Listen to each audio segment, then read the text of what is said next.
Bien, bonjour à toutes et à tous. Je vous remercie d'accueillir le délégué interministériel Mathias Hoth et Pascal Blanchard sous vos applaudissements. Avant de laisser la parole à Pascal et monsieur le délégué interministériel qui vont animer et co-animer cette conférence, je voulais juste vous remercier au nom d'IGNC Éducation de votre participation pour traduire en actes notre pédagogie et les valeurs que l'on affiche sur l'ensemble de nos supports. La thématique d'aujourd'hui, racisme et antisémitisme en images, c'est IGNSA Talk, c'est une brique de notre pédagogie et je suis ravi, fier de pouvoir aborder ce sujet qui est un sujet, hélas, d'actualité, une actualité qui se répète au cours des siècles, au cours des décennies, et à l'approche souvent de grandes échéances électorales, ce sont des sujets qui prennent un sens très important. Donc merci aujourd'hui d'aborder ces thématiques et je compte sur l'ensemble de l'audience. Donc vous avez en face de vous des apprentis issus de bac professionnel, de BTS, de bachelor et de master. Je compte sur vous au moment opportun pour interagir et ne pas hésiter à poser des questions et à challenger nos conférenciers de ce jour. Et si je peux me permettre, j'en ai parlé tout à l'heure avec Pascal pendant l'introduction, je serais intéressant, monsieur le délégué interministériel, que vous présentiez aussi votre fonction et expliquer à cette jeunesse, à ces apprentis, à ces salariés qui contribuent à l'effort de notre société, ce qu'est votre mission et avec l'ensemble de vos collègues au ministère. Je pense que c'est important. Merci à tous et bonne conférence.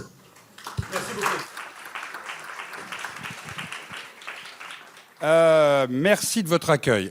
C'est toujours compliqué d'expliquer et de raconter une exposition quand l'exposition n'est pas là, mais comme une grande partie... Qui l'a vu l'exposition qui est actuellement à l'étage parmi vous? Qui l'ont vu, ok. Vous êtes une petite minorité. Oui, voilà, d'accord. Donc une petite minorité. Les autres la verront donc plus tard. D'accord, donc on va dire que vous êtes un petit peu plus nombreux. Le principe de l'exposition, c'est pas de mettre le racisme en image, mais d'expliquer comment, en fin de compte, en termes de culture, en termes d'imaginaire, en termes de mode de fonctionnement, le racisme, l'antisémitisme, le sexisme, la haine des homosexuels ou des tziganes se construit en termes d'imaginaire. Et vous serez toutes et tous confrontés dans votre vie professionnelle à ces enjeux, soit sur vous-même, soit sur les autres que vous fréquenterez. Il ne faut pas croire qu'aucun d'entre nous n'a pas ces images dans son inconscient collectif. C'est en fait notre culture. Nous avons tous et toutes hérité de ça. Que l'on le veuille ou non, c'est un héritage. Alors des fois, on a plus d'intelligence que d'autres pour pouvoir faire le tri dans cet héritage, pouvoir mettre à distance certaines images, pour avoir une lecture critique pour les contester, ne pas les accepter. Et en même temps, vous passez vos journées sur vos portables à voir des images. Et on continue ces images, elles continuent d'abreuver un discours, à fabriquer un imaginaire. Donc l'exposition, et le sujet qui nous occupe ce soir, c'est d'arriver à essayer de comprendre comment ça fonctionne, comment ça se fabrique, comment les stéréotypes, par exemple, comment les caricatures, comment les préjugés continuent à fabriquer dans l'imaginaire du commun de la distance et pourquoi il y a ce type d'image. Pourquoi, d'une certaine manière, depuis des siècles, ces images fabriquent, avec des fois des supports très différents, parce que le cinéma n'existait pas au XVIe ou XVIIe siècle, c'était des gravures et des dessins. Comment après on est passé à la photo, à la carte postale, à l'affiche. Comment après on est passé à l'image cinématographique, puis l'image télévisuelle, et aujourd'hui les images sur vos portables. Mais sur le fond, c'est toujours des images. Et sur le fond, ça fabrique toujours les mêmes choses.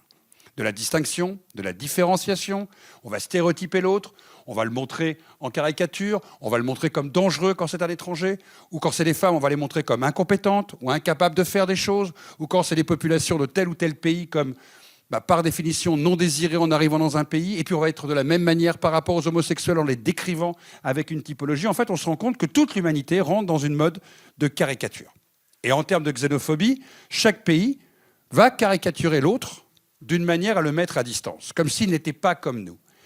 Une caricature, un préjugé, un dessin, c'est aussi une manière de fixer dans un code unique nos identités collectives. Ça veut dire quoi, ça? Ça veut dire que chacun d'entre vous, ici, vous êtes des individus totalement différents. Il n'y en a pas un qui ressemble à l'autre. Ce que va fabriquer l'image, c'est qu'elle va faire croire que vous êtes semblables à un moment dans un groupe. Elle va fabriquer des traits communs d'entre vous, en disant, voilà, toutes ces personnes-là sont ainsi. Et ça, c'est la caricature qui va résumer un certain nombre d'éléments et qui va fabriquer sur vous des préjugés. Compétents, pas compétents, doué, pas doué, dangereux, pas dangereux, violent, pas violent, sexualisé, pas sexualisé. Et tout ça va fabriquer une sorte de grille de lecture de qui vous seriez. Ça veut dire quoi? Ça veut dire que beaucoup, quand ils vont vous percevoir, quand ils vont vous voir, vont commencer d'abord, à travers cette grille de lecture, de réagir par rapport à vous, y compris ceux qui vont vous embaucher un jour, y compris ceux qui vont travailler avec vous un jour, y compris ceux que vous allez diriger un jour peut-être dans une entreprise. C'est-à-dire que le premier abord de l'autre, il passe souvent par ces stéréotypes, sauf quand on a appris à les déconstruire, quand on a appris justement à éviter de tomber dans leur piège, quand on a appris de pourquoi ils existent. Toute l'idée de l'exposition, que vous voyez par exemple ici, à travers des histoires extrêmement longues, celle de l'antisémitisme par exemple, qui traverse 5 siècles d'histoire, en termes d'images et de représentation, les images qui existent aujourd'hui ne sont pas des images qui sortent de nulle part. Elles s'inscrivent, on peut les suivre au XVIe, au XVIIe, au XVIIIe siècle. Elles ont simplement pris des configurations différentes, mais elles ont toujours fabriqué sur les populations juives soit une image de dangerosité, soit une image proche de l'animalité, soit un rapport à l'argent, pour construire société après société, que ce soit l'Espagne et le Portugal du XVIe siècle, que ce soit l'Allemagne au moment de la montée du nazisme, que ce soit les États-Unis au XIXe siècle, ou l'Europe à la fin du XIXe siècle, une forme de typologie dans laquelle on va stéréotyper les gens. Si je vais de l'autre côté, l'invasion noire, que vous voyez, ce n'est pas une affiche qui a été créée pour l'expo, c'est une affiche qui servait dans les rues de Paris, qui faisait à peu près 4 mètres sur 3, et qui vendait un livre, qui s'appelait L'invasion noire. Ce livre, à la fin du XIXe siècle, il racontait une histoire, que des populations africaines allaient envahir la France. Autant vous dire que les partis aujourd'hui d'extrême droite n'ont rien inventé. Le discours existait déjà à l'époque, et ce livre a été vendu à 4 millions d'exemplaires. C'est un des plus grands succès à l'époque. Et ça fabriquait quoi? Tout un imaginaire pour créer de la peur, pour créer de la distance. Et ces images, elles ont une fonction. Dans un moment colonial, puisqu'à l'époque la France a un empire colonial, c'est de justifier qu'il faut mieux coloniser ces populations que de les laisser libres. Parce que si on les laisse libres, elles vont s'organiser, elles vont massacrer les colonisateurs et elles vont venir envahir Paris. Tout le discours, il est aussi politique derrière une image. Même la contre-image est politique. Celle que vous voyez ici, où on voit 2 officiers français avec une baïonnette en train d'embrocher 2 jeunes enfants noirs. C'est une image de contre-colonisation qui s'oppose à la colonisation et qui dénonce à travers cette image-là la violence de l'acte colonial. Vous voyez donc une image, elle est un résumé d'un discours. Elle fonctionne avec une efficacité forte parce que par définition, ces images sont fortes. Regardez cette photographie, qui est en fait une image, ce qu'on appelle la xénophobie. La xénophobie, c'est la détestation ou le rejet des étrangers. C'est pas comme le racisme. C'est encore autre chose. C'est de considérer que tout étranger, ou une partie des étrangers, ne serait pas souhaité, que ce soit ici, en Amérique, en Chine ou au Japon. Dans toutes les sociétés, il existe des discours xénophobes et anti-étrangers. C'est cette photographie où vous voyez une manifestation contre l'invasion des métèques, donc des étrangers. Faites grève. Cette image en elle-même, elle fabrique aussi un discours comme quoi il y aurait un sentiment d'unité de gens qui ne souhaiteraient pas que les populations arrivent. L'image des étrangers est toujours la même quand on dénonce la présence d'étrangers. On les présente comme dangereux, on les présente comme non souhaités, on les présente comme non désirés, on les présente comme, par définition, inutiles à la société. En tout cas, le discours xénophobe, il fonctionne toujours sur les mêmes codes. L'étranger serait dangereux pour la nation. Mais quelle est la force des images? Parce qu'on pourrait imaginer que les textes suffisent. Les images, que vous le vouliez ou non, vous les voyez. Si vous vous promenez dans la rue, vous voyez une affiche. Que vous ayez décidé ou non de la lire, elle est là. Si vous prenez votre portable et que vous scrollez, à un moment, si une image, elle passe, vous la voyez. C'est pas comme un livre que vous êtes obligé de lire. C'est pas comme un texte que vous êtes obligé de lire. C'est pas comme un discours que vous êtes obligé d'entendre. C'est pas comme un film qu'on vous oblige à voir au cinéma. Si ça vous plaît pas, vous le regardez pas. Mais une image, elle fonctionne en un instant T et elle fabrique un inconscient collectif. Et si elle avait qu'une, vous me diriez, vous l'auriez oublié. Sauf que là, on parle de dizaines de milliers d'images. Votre génération voit en 15 jours, sur son portable, ce que vos grands-parents voyaient en toute une vie en images. Vous vous rendez à peine compte de la puissance que les images émettent sur vous, et ce qui est normal, puisque vous ne vous arrêtez pas sur chaque image que vous voyez, vous les digérez, vous les scrollez, vous les faites rentrer dans votre cerveau, et elles s'empilent. En s'empilant, elles fabriquent une culture. Le fait de s'arrêter sur ces images, c'est donc justement se poser la question de ce qu'elles produisent, de ce qu'elles fabriquent. Donc comment, à force de répétition aussi, elles commencent à faire croire que quelque chose devient une vérité. Et donc de repartir un peu en arrière et de comprendre chacun des codes de ces images, leur mode de fonctionnement, leur imaginaire, ça permet justement de se questionner sur leur mode opératoire. Ça veut dire sur comment elles ont quelque chose d'efficace sur vos cerveaux et de croyances. C'est pour ça que pendant très longtemps, des jeunes femmes n'avaient pas confiance pour exercer certains métiers. Parce que la production d'images fabriquait des jeunes femmes qui étaient à la fois incompétentes pour voter et incompétentes pour travailler, et donc pour diriger dans l'entreprise, ou pour être des élus politiques. Ça a quand même duré, depuis la Révolution française, près de 150 ans jusqu'au vote des femmes en France en 1945. Ça veut dire que l'image ne fabrique pas simplement quelque chose de théorique. Elle fabrique de l'exclusion, elle peut fabriquer de la discrimination, comme aux États-Unis avec une partie des populations, elle peut fabriquer de la haine, et cette haine peut aller jusqu'à tuer l'autre, la Shoah. Il y a donc, à l'intérieur de l'espace visuel, aussi quelque chose à comprendre, c'est qu'elle fabrique une forme de légitimité à détester l'autre, à repousser l'autre ou à tuer l'autre. C'est pour ça que ces images, elles ne sont pas neutres. Elles fabriquent une forme de norme à un moment. Elles dominent le réel et elles sont bien plus puissantes que le réel. C'est pour ça qu'on a essayé, à travers cette expo, et pour ceux qui l'ont vu ou ceux qui vont la voir, d'arriver à vous donner des clés de décodage. Pourquoi tel type de population est vu de cette manière-là? Pourquoi sur tel type de population il y a tel type de stéréotype? Tout simplement parce que vous-même, vous pouvez les reproduire sans vous en rendre compte, sur les autres. Par contre, vous vous en rendez tout de suite compte quand c'est sur vous. Quand les autres vont vous discriminer, quand ils vont vous rejeter, quand ils vont vous mettre à marginalisation, c'est bien aussi que vous ayez ces clés de décodage pour comprendre comment on vous perçoit. Et notamment demain dans le monde de l'entreprise, comme d'ailleurs dans le monde de votre vie privée. Le fait d'être capable de maîtriser cette production d'images, ça vous permet non pas de subir l'image de l'autre, mais d'arriver à comprendre que c'est une culture qui s'applaque sur vous. Et des fois qu'elle a des siècles d'antériorité. Et que pour les individus qui vous contemplent, qui vous voient, avec qui vous travaillez, avec qui vous discutez, pour eux c'est une certitude bien souvent. Ils sont persuadés qu'ils l'ont vu. Ils sont persuadés que du vrai. J'ai vu en image, donc si l'image me l'a montré, c'est que c'est du réel. Et tout notre travail à nous, historiens, c'est de vous donner des clés de décodage, non pas pour avoir une pensée unique, vous en ferez ce que vous voulez, mais d'être plus intelligente et plus intelligent. D'être capable de prendre de la distance sur ces choses-là. D'être capable de temps en temps d'arriver à faire attention aussi quand vous reproduisez des stéréotypes. Parce que vous en reproduirez automatiquement un jour dans votre carrière. Et deuxièmement, il faudra vous questionner aussi sur la manière dont les autres vous perçoivent. Parce qu'ils peuvent, pour certains, considérer que tel ou tel type de population n'est pas compétente. Ils peuvent être persuadés que tel ou tel type de population ne peut pas diriger une entreprise ou un département. Dans une entreprise, vous pourrez rencontrer des gens qui vont considérer que vous n'êtes pas capable de faire certaines choses. Et ça va souvent être lié à des préjugés ou à des stéréotypes. Il ne faut pas penser qu'on naît avec ça. Personne ne naît avec des stéréotypes dans l'esprit. Personne ne naît avec des caricatures. C'est de la culture. Ça s'apprend. Détestation de soi, regard méprisant sur les autres, mise à distance, tout ça, c'est de la culture. Et c'est bien souvent inconscient dans l'empilement qu'on a dans notre cerveau à travers ça. L'intérêt de cette expo, avec près de 250 images, c'est de remonter le temps. 1, c'est de montrer ces images. 2, c'est de les décoder. Et 3, c'est de vous faire réfléchir dessus. Et de vous donner la capacité, à un moment, de pouvoir prendre le pouvoir sur ces images-là. Et pour ceux qui vont continuer à les utiliser. Parce qu'au moment où on se parle, de nouvelles images sont créées. C'est sans fin, la caricature, par définition. Rêver d'un monde utopique où toutes ces images vont disparaître, c'est pas vrai. Ça n'existera jamais. Il y aura toujours des gens pour discriminer, et il y aura toujours des gens qui seront discriminés. Il y aura toujours des gens que ça arrangera de pouvoir conserver un pouvoir entre les hommes et que les femmes n'y acceptent pas. Il y aura toujours des gens qui discrimineront les homosexuels. Pourquoi? Parce que par définition, c'est l'ordre du monde d'aller à un moment fabriquer du type, de la typologie et du rejet. Nous pouvons simplement vous donner la capacité de dénoncer ces choses-là quand elles fonctionnent, de pouvoir lutter contre ça, donc lutter contre les discriminations, de pouvoir identifier quand quelqu'un, dans une entreprise, par exemple, risque de produire une discrimination ou une image dévalorisante, ou quelque part, quelqu'un qui va s'appuyer sur ces images pour justifier ses actes. C'est là où votre intelligence, elle va intervenir. C'est donc avoir une sorte de boîte à outils pour arriver à comprendre comment le monde fonctionne. Elle sert à ça, l'exposition, et elle sert aussi, d'une certaine manière, à raconter ce que vous apprenez tous les jours quand on vous raconte l'histoire du monde, de comprendre certaines formes de comportement. Vous avez tous compris que quand Trump veut arriver au Groenland, il n'est pas très respectueux des gens qui vivent au Groenland. Eh bien, ça s'appelle une culture.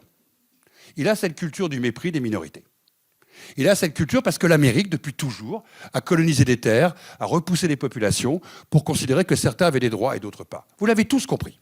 Mais vous n'avez pas forcément les clés de décodage de la manière dont Trump fonctionne et de la manière dont il faut répondre à Trump par rapport à ça. À ceux qui pourraient trouver normal que quelqu'un rentre chez vous, prenne votre appartement, votre pelouse, votre gazon, votre grenier, votre cave et décide que c'est chez lui. Tout ça, c'est de la culture qu'il y a derrière, qui va légitimer le droit du plus fort, le droit de certaines populations sur d'autres et le mépris de certaines populations qui n'ont même pas le droit chez eux de savoir qui doit les guider demain. Et bien voilà, ce genre d'exposition, elle vous sert aussi à décoder ce genre de choses et d'une certaine manière à avoir de l'intelligence là où on penserait qu'il ne faudrait avoir que de l'émotion. La meilleure manière de répondre à l'émotion, c'est de répondre par la raison. Et la raison, elle est fondée sur le savoir et la connaissance. Ça vous donne des clés de décodage. Donc, je trouve que c'était bien qu'avec Mathias Hoth, qui va se parler lui-même, parce que c'est une très grande personne, qui est donc dans un métier très particulier, parce que moi, je fais ça en tant qu'historien. C'est mon travail de venir vous voir, en dehors des livres que je fais, des cours que je donne, des conférences, des films que je fais, de venir vous transmettre cette connaissance-là au nom de tout le collectif avec qui je travaille sur ces expositions. Mais Mathias, lui, c'est l'autre versant. Il est le représentant pour l'État de cette action publique de lutter contre les discriminations, de lutter contre le racisme, de lutter contre l'antisémitisme, de lutter contre la haine LGBT et de lutter contre la haine et ce qu'on appelle l'antiziganisme. J'ai oublié quelque chose ? Purée, j'étais parfait. Il va vous expliquer son métier parce que c'est très particulier, parce que s'il n'y a pas de politique publique sur ces enjeux, s'il n'y a pas la capacité d'aller justement travailler sur tous les territoires, dans toutes les administrations, dans toutes les entreprises, eh ben, il y a une difficulté à un moment, c'est de pouvoir transmettre ces savoirs qui sont ceux que je viens de vous amener, et donc d'être efficace politiquement. Mathias, je te laisse la parole. Vas-y.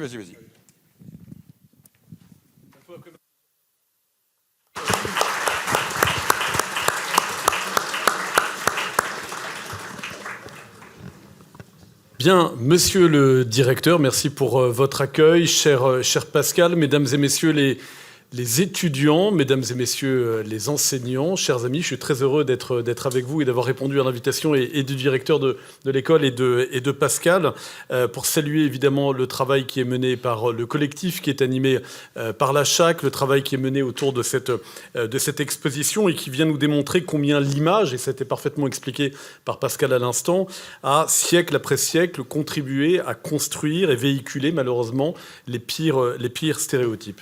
Mais ce qui est intéressant de noter, c'est que si les images qui sont présentées dans cette expo, alors que certains ont découvert, que d'autres vont aller voir, j'imagine, en fin de journée, appartiennent en apparence au monde du passé, au monde des livres d'histoire, au travail des historiens, malheureusement, nous savons que le racisme et l'antisémitisme demeurent des maux de notre époque.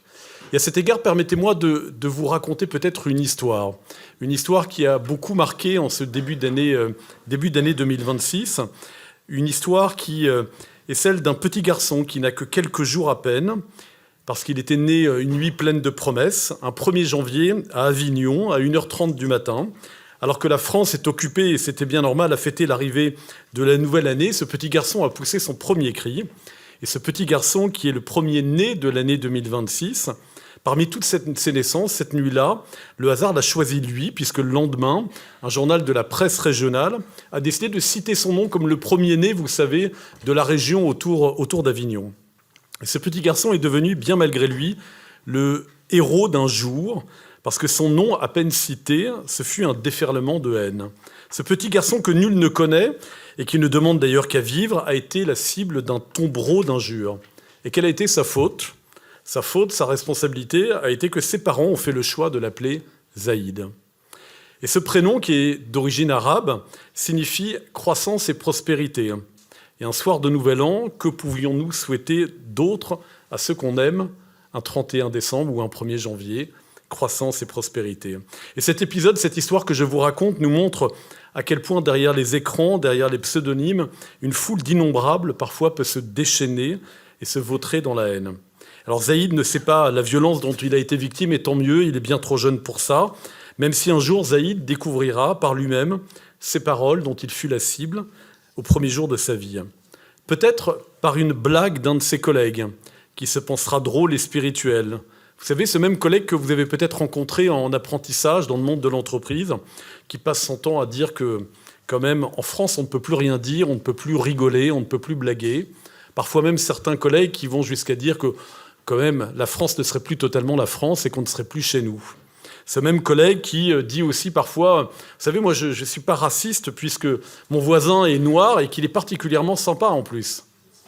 Ce collègue, vous l'avez peut-être rencontré aussi un soir de match où des supporters beugleront des chants racistes au nom de la défense d'une équipe, peut-être dans la rue, à travers une agression verbale, une agression physique. Et ce que je veux vous dire aujourd'hui en tant que délégué interministériel au nom de l'État, c'est que cette haine, et je crois que Pascal l'a dit très justement, elle n'est pas naturelle à l'homme, elle n'est pas consubstantielle de l'homme. L'homme ne naît pas profondément, évidemment, raciste et dans la haine.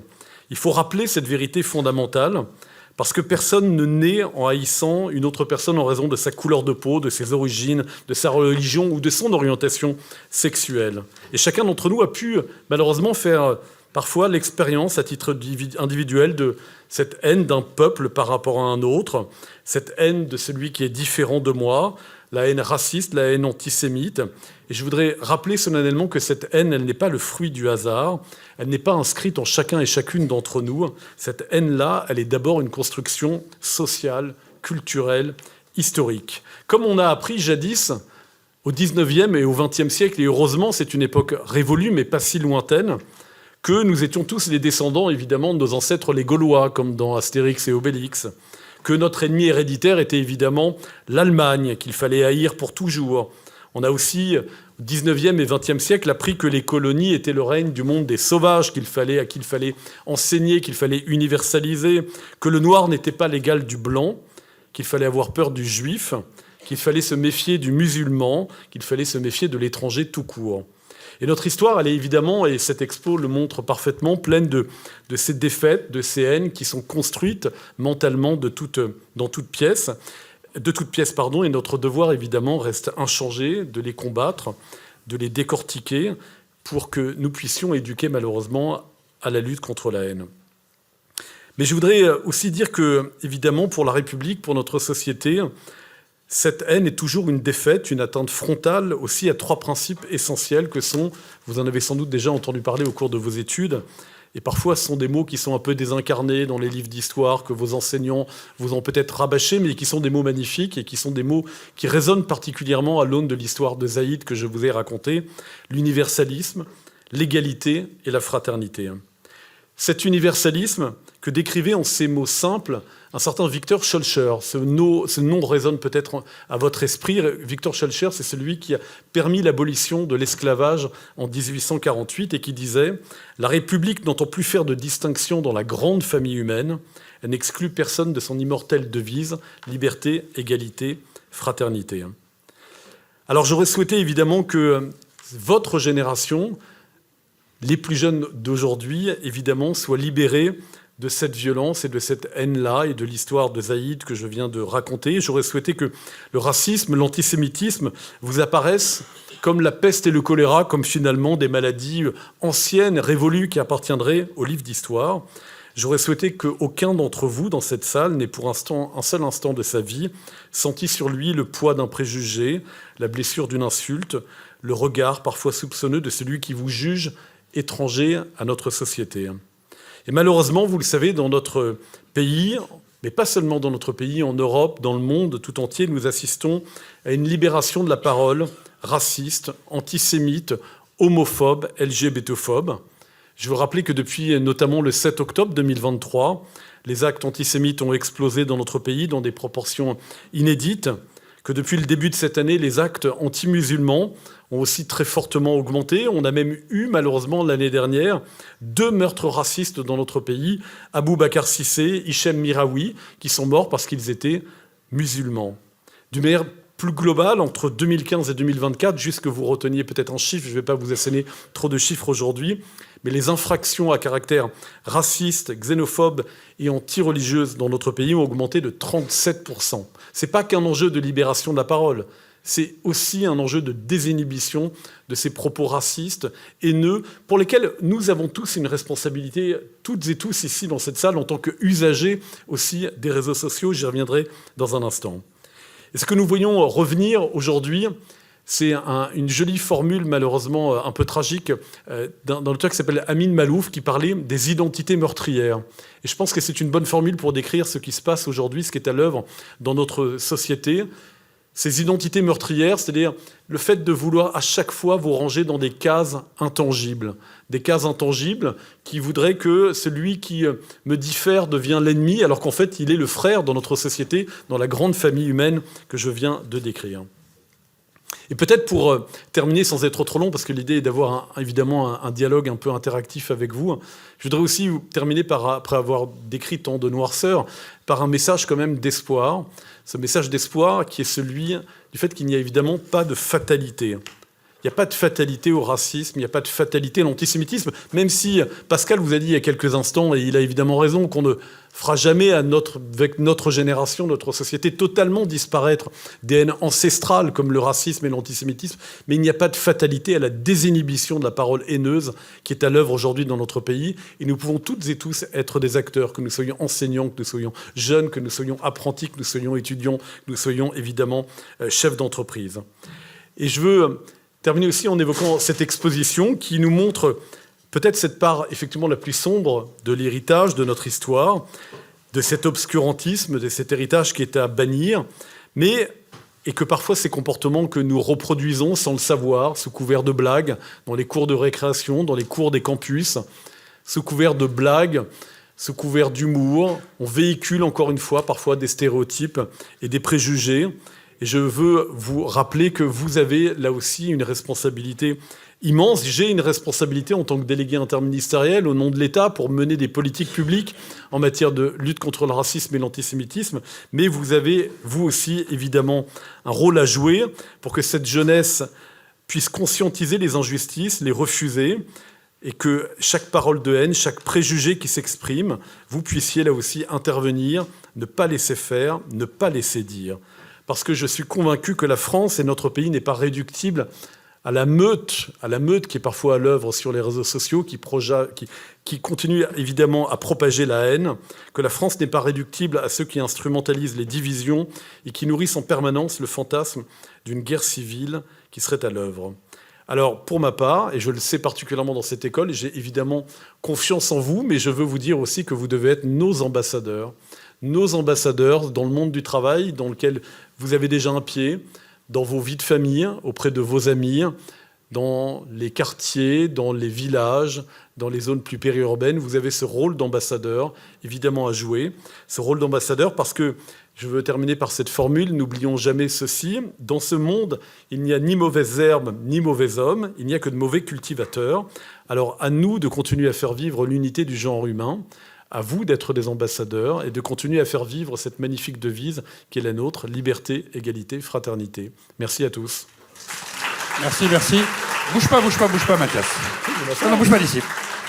Mille merci. Je vois juste peut-être en 2-3 mots, t'expliques ce que tu fais en fait, ton métier. Au quotidien, il consiste en quoi? Sur les territoires, auprès du monde associatif, auprès des chercheurs, en quoi il a été nécessaire en France d'avoir quelqu'un qui, en interministériel, un commissaire, travaille sur ces enjeux-là. Je pense que c'est important que tu leur expliques en termes de métier.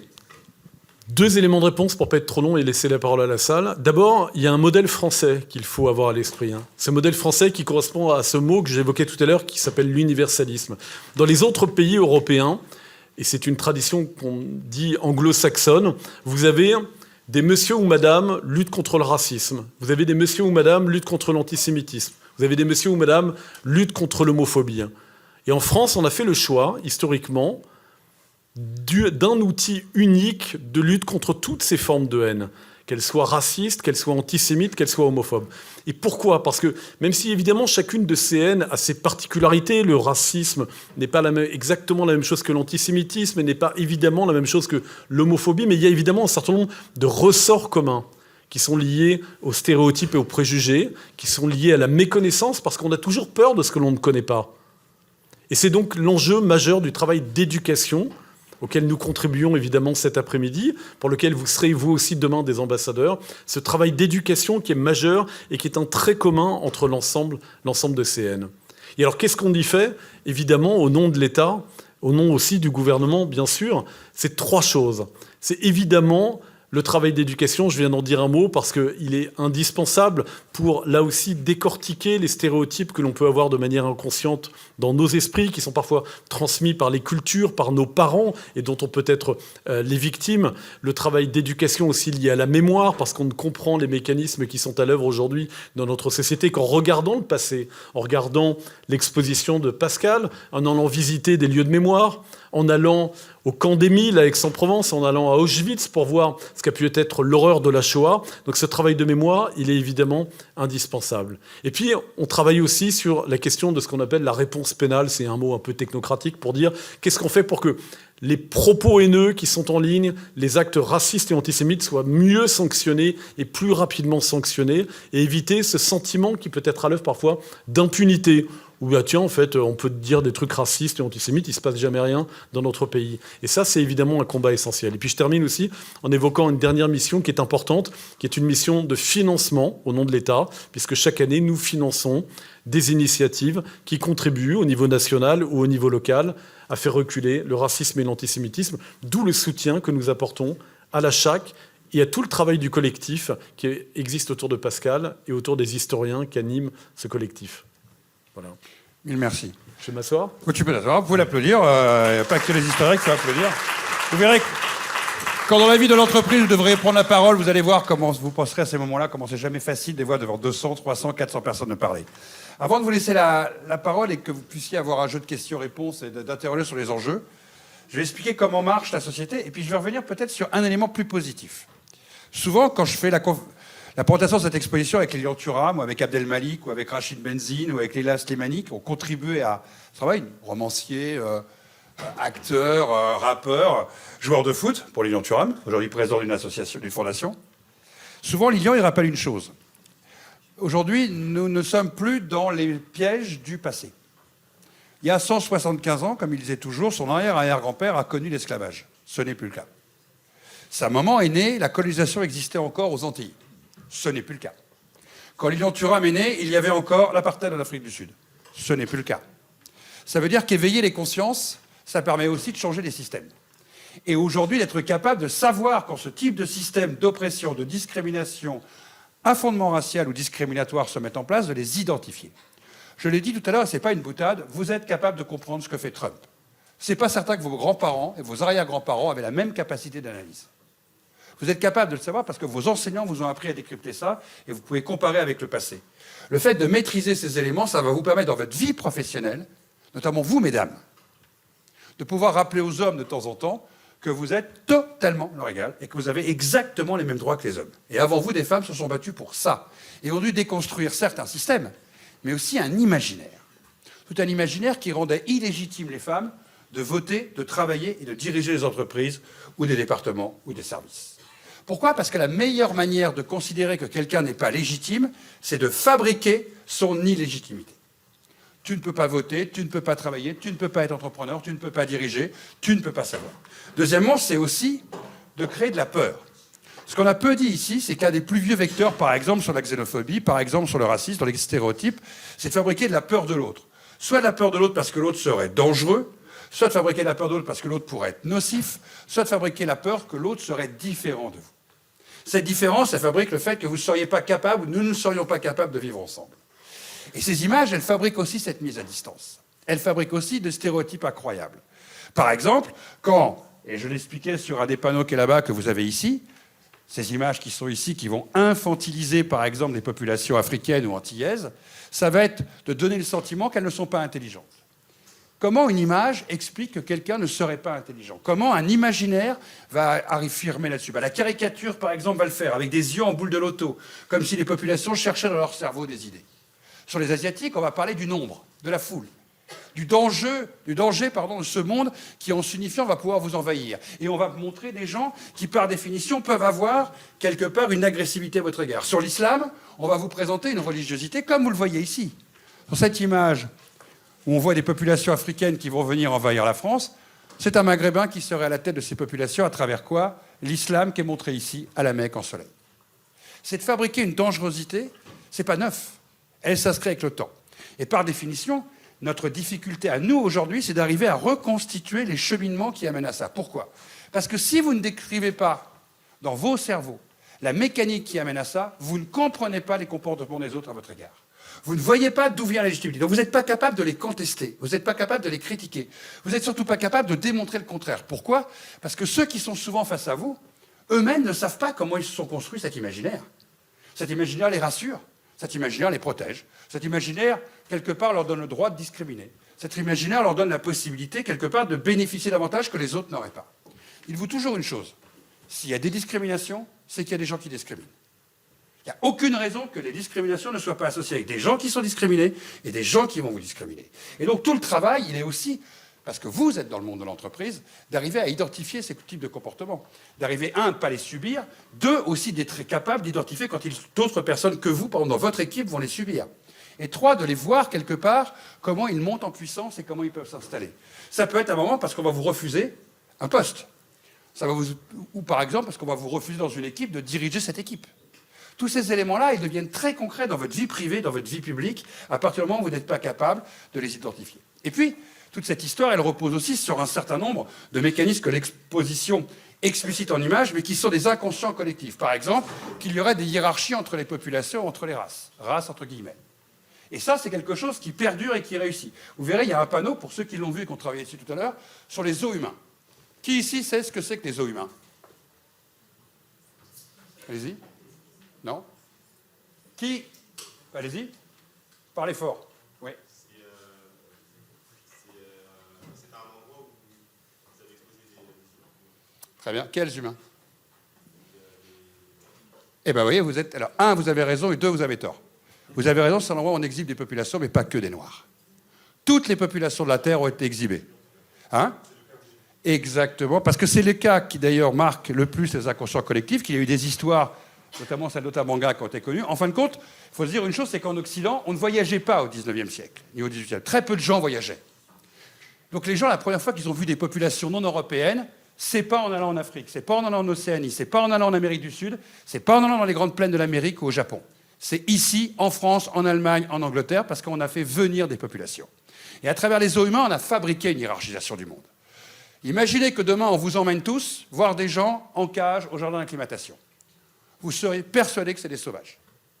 Si on vous amène n'importe quelle population, que vous la prenez comme ça, vous vous sentirez supérieur à eux parce que vous seriez des visiteurs. Et c'est comme ça qu'on a fabriqué les mondes entiers. Vous savez qu'on a même exhibé des Blancs. Pourquoi les Japonais exhibent des Blancs, à votre avis?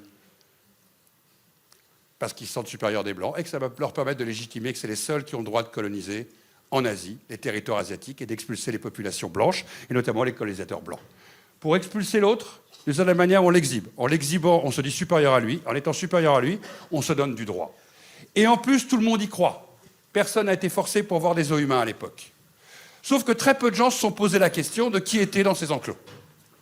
Personne a envie d'être vu par d'autres personnes dans un enclos. Donc la meilleure manière pour faire que le sauvage joue au sauvage, c'est de le payer pour jouer au sauvage. Et ces personnes dans les enclos, monsieur, étaient payées pour ça. Parce que sinon, vous restez sur votre chaise et vous ne bougez pas. Et si vous restez sur votre chaise et que vous ne bougez pas, personne ne vient au spectacle. Parce que ce n'est pas un spectacle. Le sauvage, pour qu'il soit un sauvage, il faut qu'il court à moitié nu, avec un arc, et qu'il donne le sentiment de manger de la viande crue. Et pour que ça marche, il faut mieux payer les gens. Non, le sauvage n'existe pas. Mais les os humains ont fabriqué une croyance, une certitude du vrai. C'est comme quand vous regardez aujourd'hui une image sur vos portables ou quand vous voyez un film. Alors maintenant, au temps de l'IA, le réel devient incroyable puisque le faux devient le vrai. Mais imaginez à l'époque que vos arrière-arrière-grands-parents ont cru ce qu'ils voyaient en pensant que les sauvages existaient. Donc ils ont indirectement, à travers ces spectacles, donné une légitimité à la hiérarchie du monde et des races. Et donc, il y aura eu des gens supérieurs et des gens inférieurs. S'il y a des gens supérieurs et des gens inférieurs, ben, il y a des gens qui ont le droit de coloniser et d'autres qui n'ont pas le droit de coloniser. Il y a des gens qui auraient le droit à tous les droits et d'autres à beaucoup moins de droits. Et ça reste. Ça reste comme l'ensemble des autres éléments qui vous fabriquent une culture, qui fabriquent une forme de manière de penser le monde. Et donc, d'une certaine manière, de comment le monde devrait être organisé. Certains auraient plus de droits que d'autres. Certains auraient le droit de voyager, d'autres pas. Certains pourraient passer d'un pays à l'autre, d'autres pas. Certains auraient le droit d'exploiter des terres, d'autres pas. Quelque part, ce n'est pas simplement le plaisir de certains qui fabriquent ces imaginaires stéréotypés. C'est que ça correspond toujours à des intérêts pour ceux qui discriminent. À partir du moment où certains vont, pour des raisons religieuses, politiques, économiques, discriminer d'autres populations, ça veut dire qu'il y a certaines personnes qui sont valorisées, qui sont intéressées par cette situation de domination. Et à partir du moment où vous comprenez ça, vous comprenez comment les mécanismes fonctionnent, y compris d'ailleurs sur les mécanismes qui donnent le sentiment d'être uniquement des mécanismes de haine. Par exemple, sur les tziganes, sur les populations errantes. C'est quoi la peur? La peur, pour certains, depuis le haut Moyen-Âge, c'est la peur de populations qui ne sont pas stabilisées sur un territoire. C'est des populations qu'on ne peut pas contrôler, qui voyageraient de pays en pays librement. Et par définition, la liberté, elle est stigmatisée parce qu'elle n'est pas contrôlable. Comme elle n'est pas contrôlable, elle fait peur. Donc on va désigner les populations tziganes comme les populations bohémiennes, comme des populations à risque et dangereuses. Et on va fabriquer à un moment des populations de voleurs. À l'époque, voleurs d'enfants. Aujourd'hui, voleurs de ferraille et de métallerie. Et entre les deux, voleurs de poules. Parce qu'on ne veut plus les enfants au XXIe siècle. C'est pas rentable. Le marché de l'enfant ne marche pas. Mais dans l'histoire de l'humanité, vous regardez sur 3-4 siècles, les tziganes et les bohémiens ont toujours été associés à ce monde de l'étrange, à ce monde du vol, et donc à la dangerosité.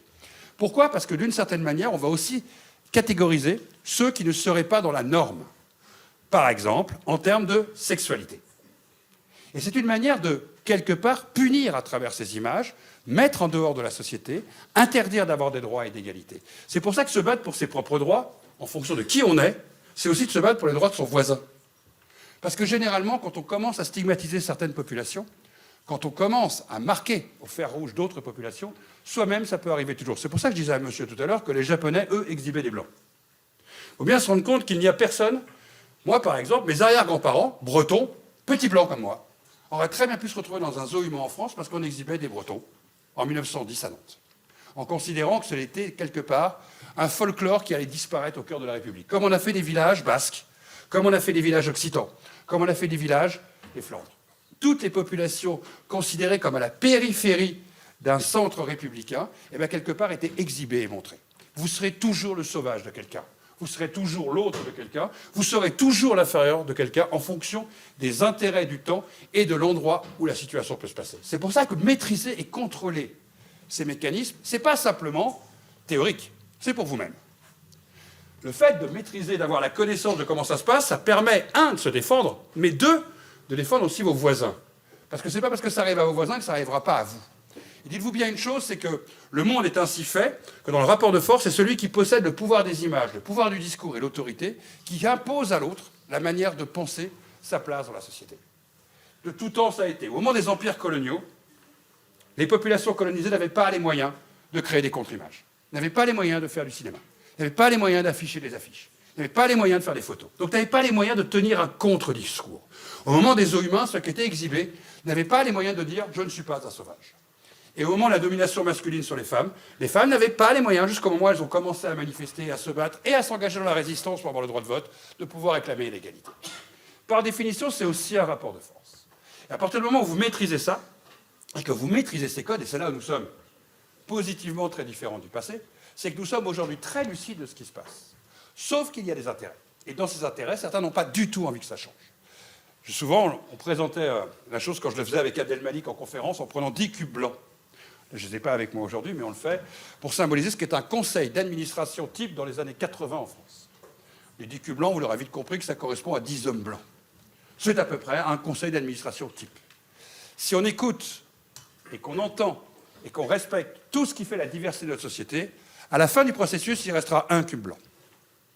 Place des femmes, place des minorités territoriales, place des minorités de genre, place aussi des handicaps. Et bien, quand on écoute ce qui fait le vrai reflet de la société, il y a beaucoup moins de cubes blancs à la fin. Donc on se doute que les cubes blancs n'ont pas envie de disparaître. C'est pour ça aussi que les discriminations continuent à produire des images et des imaginaires, qui continuent à produire de l'illégitimité de certains qui ne seraient pas capables de pouvoir accéder à des postes de responsabilité. Et c'est très compliqué de déconstruire les images. C'est très compliqué de déconstruire les imaginaires, parce que c'est des idées reçues, c'est des idées ancrées, y compris pour des personnes qui le croient sur eux-mêmes, de ne pas forcément être compétentes ou compétents pour faire quelque chose. Parce qu'à un moment, vous commencez à croire ce que vous voyez. Vous commencez à croire que vous ne serez pas capable de faire les choses. Et c'est bien pour ça que des gens avant vous, aussi bien au niveau de l'État que des intellectuels, que des chercheurs, que des romanciers, que des écrivains ou que des artistes, ont travaillé pour déconstruire ça. Mais ça prend beaucoup de temps. Il faut à peu près autant de temps pour fabriquer des imaginaires que le temps qu'il en faut pour les déconstruire. Pourquoi ? Parce que ce n'est pas simplement de dire c'est bien ou c'est mal. Vous l'avez bien compris. Ce n'est pas une question morale. C'est comment, d'une certaine manière, le vrai a été écrasé par l'imaginaire. C'est comment, d'une certaine manière, ces images dominent le réel, dominent la réalité du temps. C'est comment elles s'imposent à nous, y compris dans nos comportements de tous les jours. Et comment, d'une certaine manière, elles ont encore, c'est pour ça qu'on appelle ça une culture de l'effet, une capacité de fonctionner dans nos inconscients collectifs. Si vous interrogez les gens aujourd'hui sur la manière dont on pense certaines populations ou certains continents, par exemple l'Afrique, vous êtes encore dans les stéréotypes. Et les gens ne connaissent pas, pour la plupart du temps, ces continents. Donc on ne peut pas leur reprocher de ne pas avoir été voir sur place. Souvent, ils continuent à fonctionner avec des stéréotypes. Et quand ils y vont, par définition, ça ne change pas forcément les stéréotypes parce qu'on leur montre une certaine partie ou une certaine image ou un certain imaginaire. Et qu'en même temps, ils sont dans un monde de l'image. Vous êtes une génération de l'image. Donc en permanence, ces stéréotypes, ils sont réifiés et quelque part, ils reviennent au devant de la scène. Donc votre capacité de votre génération, d'ailleurs presque plus que la nôtre, parce que vous allez rentrer dans la génération de l'IA, c'est bien de se rendre compte que ces images ne sont jamais le reflet du réel. Et que vous allez devoir en permanence les combattre pour imposer ce que vous êtes et ce que vous voulez faire. C'est obligatoire. Je termine ma phrase et après je vous passe la parole. C'est obligatoire, sinon les images vous vaincront. Elles seront plus fortes que vous. Bon, en tout cas, merci pour votre accueil. Pour ceux qui vont après travailler sur l'exposition qui est là-haut au 3e étage, intéressez-vous aux questions et allez sur les sujets qui vous concernent ou qui vous intéressent, mais aussi ouvrez-vous aux autres sujets. Et vous verrez, l'expo vous donne un nombre de clés assez fortes pour demain et en même temps vous oblige à réfléchir un peu autrement sur ces questions. En tout cas, merci pour votre accueil. Merci pour l'organisation de la conférence. Oui, vous pouvez y aller, vous pouvez y aller, vous pouvez y aller. Plus fort, s'il vous plaît. S'il vous plaît, avant de quitter, vous savez, quand on est puissance invitante, restez assis, s'il vous plaît. Encore 1 minute, s'il vous plaît. Asseyez-vous. S'il vous plaît. Juste, quand on est comme ça, puissance invitante de 2 personnalités, c'est à nous de vous remercier, vraiment. Je voulais remercier la qualité des échanges, la qualité de l'exposition. Rappeler à l'ensemble des formateurs et des apprentis qui n'ont pas suivi cette exposition en étant accompagnés d'un formateur de la suivre, c'est en salle 302. Remercier Hilario Mosca qui est là, s'il vous plaît. Un tonnerre d'applaudissements. Lève-toi, Hilario. Lève-toi, Hilario. Merci encore. C'est Hilario qui est à l'initiative. C'est Hilario qui est à l'initiative de pas mal de conférences et de celle-là qui, pour le coup, on l'a vu, nous concerne tous directement. Donc, merci 1000 fois Mathias, merci 1000 fois Pascal pour votre disponibilité, votre simplicité dans l'échange. Ça fait plaisir de voir des politiques qui sont en contact de notre jeunesse et ça permet aussi aux apprentis de rendre compte de cette proximité et de cette disponibilité. Ça fera gagner, je pense, l'ensemble de beaucoup de débats.